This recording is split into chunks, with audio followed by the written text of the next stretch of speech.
Dr. Wampler, this is an absolute honor and a pleasure for me to be able to talk to you today. We go back a long, long way. I don't even want to discuss how many years we've known each other. But today we will be having a conversation on your work and your efforts in the area of artificial organs.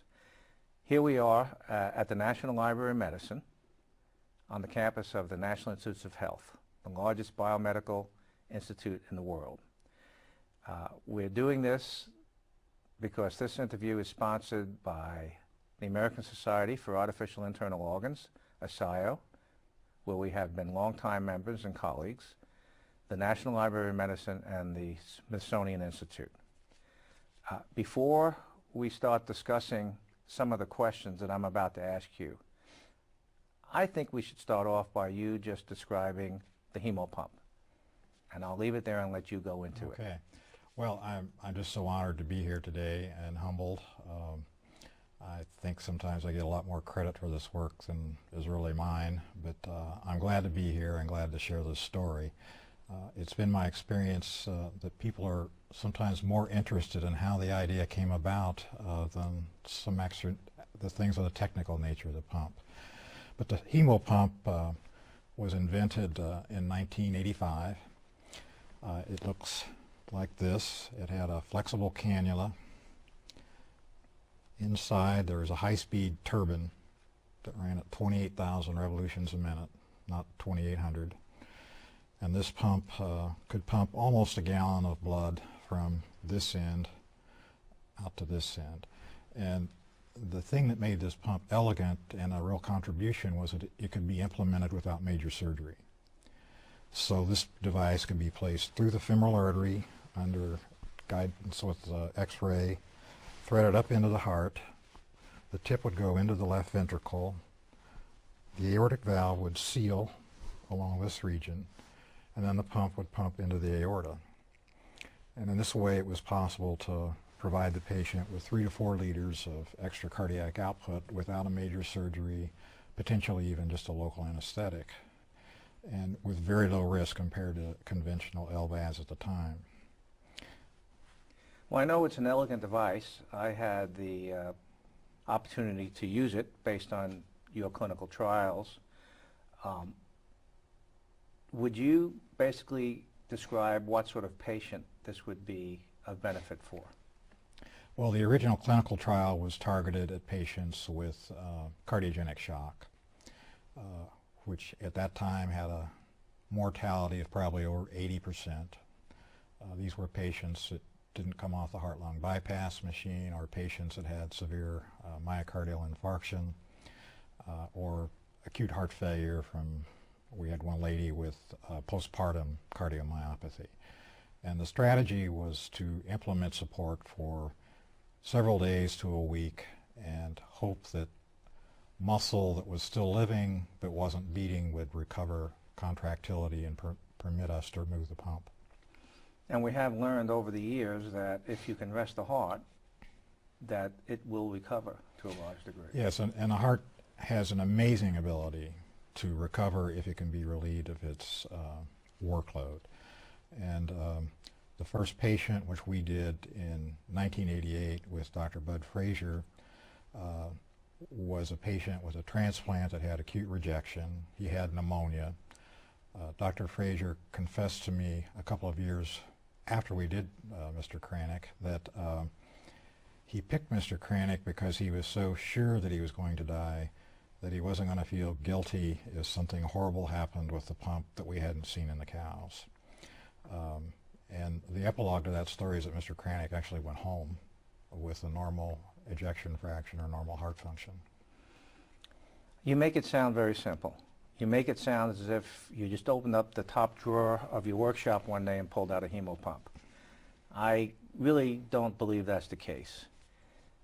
Why don't you tell us about what motivated you, even far back when you were a medical student, into this area? Well, I have always been an inventor, gadgeteer. I originally planned on going to engineering school at Lafayette in Indiana, and then I decided to go to medical school instead.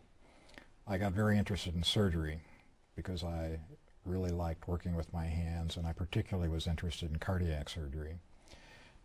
And that's when I met you in 1974, I think. I went out to the University of Oregon to take a cardiac surgery externship with Dr. Albert Starr.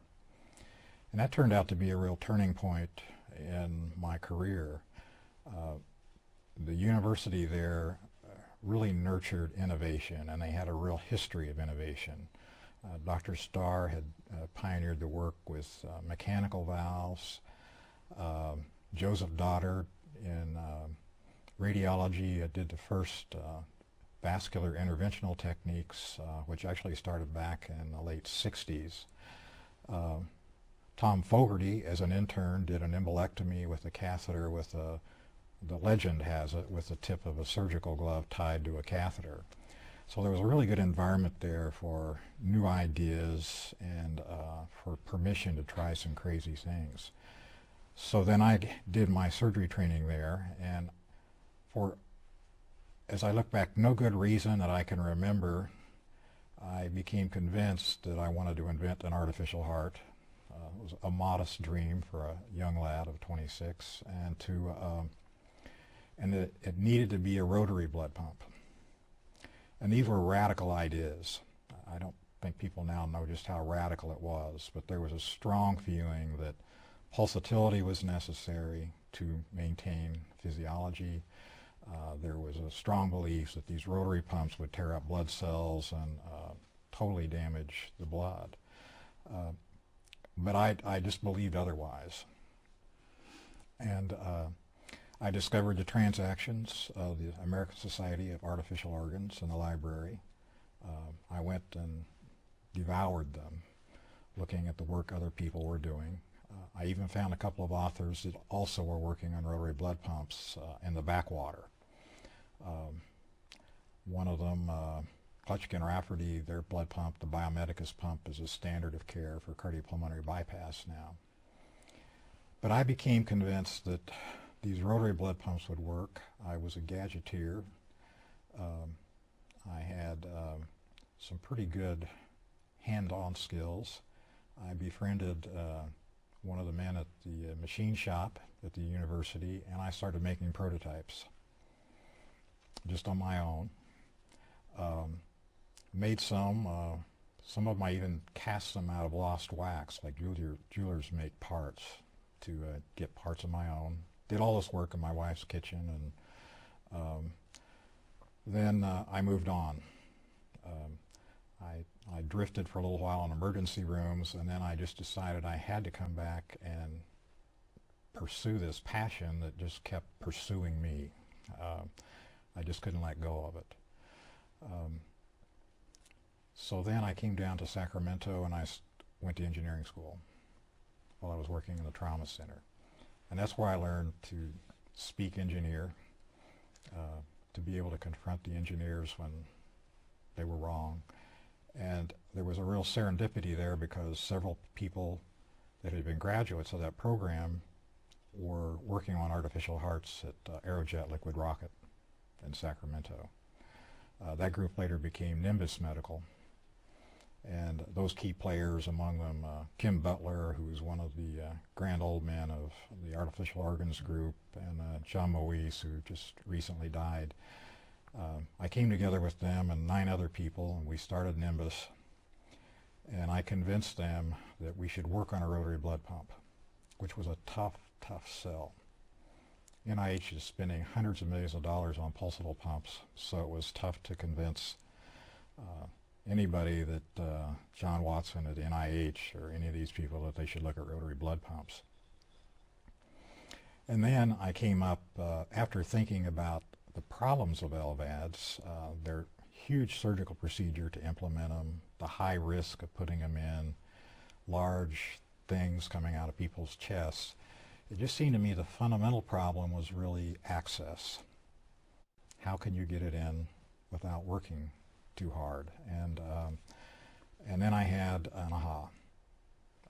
When I was a resident, I had gone on a medical mission trip to a village in Egypt, and because I was an engineer and because I knew they had water problems, I went to the library and I learned about wells. And in that course, I learned about submersible pumps.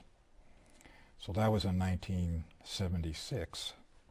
And then when I started thinking about LVADs in 1984, I remembered submersible pumps. And I thought, you know, you could turn this problem inside out. Instead of doing these big operations, what you could do is you could bring the mountain to Muhammad. And you could put the pump in from below and sneak it in the back door. And this pump that I showed you, the hemo pump, is a submersible pump. And it's exotic compared to a water pump, but it's the same principle. And then another thing that happened was that the basis for the pump was actually a derivative of the Archimedes screw, which I saw used in well irrigation pumps in Egypt when I was there. So my creative experience has always been nudged, if you will, or introduced to me by these serendipitous experiences or things that just come from nowhere and spark something in my imagination and help to solve a problem. Well, obviously you're very gracious, almost to the point of being shy. But like many brilliant people, you're able to connect the dots. You won't say it, so I will. What you have done was buck the conventional knowledge and created a whole subspecialty in cardiac support, which is the axial flow or rotor pump, which no one who was above you or even your peer believed in until you proved it. Now, you describe your history as sort of, well, it was kind of easy. And I just got up and I did it, but you were tenacious and you persisted. I'd like you to tell me a little bit about the serendipitous events that made you move on above and beyond digging a well in Egypt, and some of the barriers that you hit, like the regulatory and financial aspects of this. Yeah, as it turned out, the technical problems weren't nearly as difficult as the human problems, and I didn't really have much appreciation for those when I started. Our group was engineers, a lot of them were aerospace engineers, or we worked with cardiac surgeons, and those were all problem solvers, technicians, and the cardiac surgeons, daring do kind of people. And we always imagined that if the company Nimbus succeeded, it would succeed because the hemo pump worked, and it would fail because the pump didn't work. We had no idea that we were going to fail for the reasons that brought us down. And the issues of raising money, millions of dollars, which was in those times, you know, with tens of millions of dollars on a wild idea by this young guy that nobody really had any reason to believe could do it. And then to deal with the investment community who just wanted to make money, and my group that wanted to make a difference, and then to deal with the FDA. I mean, we were trying to save patients who, well, as one of my chief residents said one day in mortality and morbidity conference, he got up and was explaining a death, and he said, this patient was too sick to live and he died. And these were the kinds of patients that we were seeing. But it was very difficult to run that trial. So, well, absolutely. For the record, I just want to say that the work that you have done with the hemo pump and the axial flow pumps really were the precursors of the Dr. DeBakey pump and Dr. Jarvik's 2000 and many other devices that will be coming along the pipeline. Related to this whole effort, really your career, did you have others that were able to collaborate with you? Well, you know, one of the fortunate things at Nimbus was that there was a willingness to look at new ideas, and I joke with some of them. I think that one of our greatest gifts was that we kept our ignorance intact for a long time. We didn't we didn't really talk to the people, the big people, because we knew that they were going to be discouraging. One story I like to tell is that several years later, after we'd shown that the hemolysis or red cell injury wasn't going to be a big problem, I did a calculation to see what the red cell attrition would be going through the pump. And it turned out to be an astonishing number of only 1 red blood cell for every 250,000 that passed through the pump. And I think if I'd done that calculation in the beginning, I might never have tried. So sometimes it's good just to believe. Somebody once said, trust your crazy ideas, design the experiment and get out of the way. The other thing is that a lot of what we believed at the time about heart failure was wrong. And a lot of what we believed about blood was wrong. And we thought that heart failure could never be reversed, that they were all going to die. We believed that this blood cell was very fragile, that you really couldn't do much to it or it was going to be damaged. Nobody believed in the durability of rotary blood pumps back then. I mean, there were a lot of big barriers, and one of my old bosses used to say, don't confuse me with the facts my mind's made up. You know, I encountered a lot of that as I talked to professional people and people that were in the field. Well, your efforts certainly have added to the body of knowledge, as you point out, related to heart failure. And your efforts have also put a lot of money in other people's pockets because they've taken your ideas and run with them. I know you're not sitting still. You're very creative and imaginative. Would you show us what the future holds? You have many other pumps. I can show you some of those. Let me see. I did want to say that one group of people that really helped me was surgeons that I ran into. I ran into you who were willing to believe. Bud Frazier particularly was willing to believe. I had a lot of support in that regard. You know, and you were asking, and I know I'm getting kind of off track here a little bit. When we talk about the difficulties encountered, when we made the first hemo pumps, we went out and got a retired blood pump, a retired rocket fuel pump designer. And I gave him specs, and he came back with a design that he sketched out on goldenrod paper with his hand calculations. And I took that out in the shop and with mahogany and file and chisel modeled out the first blades. And this is so primitive compared to what we have now with three-dimensional computational fluid dynamics, rapid prototyping machines, numerical controlled milling. There's all these things now that allow you to do things much faster than we could do them back then. So it's been fun now to do a number of other projects and have all these analytical tools so we can do things so much faster.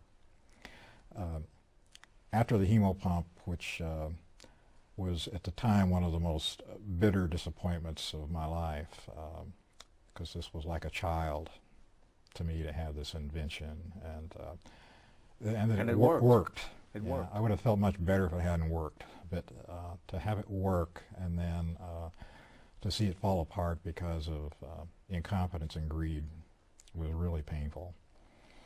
But you persisted. I persisted, I did. And the device that's most commonly used now, the HeartMate 2, was a direct descendant of the hemo pump. And I worked on the early versions of what now is called the HeartMate 2. It's now a commercially successful device. It's approved for long-term implantation. And that company is doing very well. So it has been gratifying to see things happen. Of course, it didn't happen near as fast as I thought it ought to, but it did happen. So I went back and actually did assisted in cardiac surgery for about 8 years. But I kept having ideas. And I was visiting my mother in Indiana, and I went into a toy store, and there was a little executive toy that was a little top suspended by magnets. And I stopped and went back and stared at it for quite a while. I bought one and took it home, and the result is this pump. It's now made by Hartware. It's called the HVAD, and it is suspended with passive magnetic suspension in exactly the same principle as a little toy. And the other suspension is on, it floats on a blood film. So not only can we pump blood with these high-speed pumps and not damage it, we can actually squeeze it in what are called thin film bearings and not damage the blood to any clinically significant degree. The other virtue of this pump over most of the other pumps is that it can actually be placed right in the pericardial space. So it can be, this goes into the ventricular apex, and then a graft goes to the aorta. So it reduces the surgical complexity because it doesn't have to go below the diaphragm, and it's extremely durable pump, and this device is also making really good headway and is being used in clinical trials. Well, it's really tiny. It's almost the size of a pacemaker. And when you think about the large number of patients who could use a little extra boost but are on massive doses of medication in the hospital every other month, the suffering and the cost to those people could be relieved by a device like this, which is easily implantable and relatively safe. But these things, again, the technical problems weren't the really big challenges. You know, I've been good at inventing things. I've really not been very good at picking business partners. And the initial owner of this technology didn't know how to run a company. He'd never run a company before. It was a hugely dysfunctional situation. And that company ultimately went bankrupt. And at that time I lost involvement with this pump, and it went on to another company. But it is gratifying to see that they made it work. They've actually got this thing into clinical trials and surmounted those barriers, because it's, I mean, now it's hundreds of millions of dollars to conduct a clinical trial, and you don't make money during clinical trials. It's just a huge expense. For someone who is interested in doing this, a high school or a college student or a young medical student, what sort of advice, if any, would you give them? Yeah, I have a lot of advice. Most people don't take my advice, but I have advice. I think it's really important to trust your ideas and to trust your intuitions. And I think, as I look back on my career, in all honesty, I think I'm bright enough, but my real gift was a willingness to be listening and to take a moment to deal with something unexpected or fortuitous or serendipitous.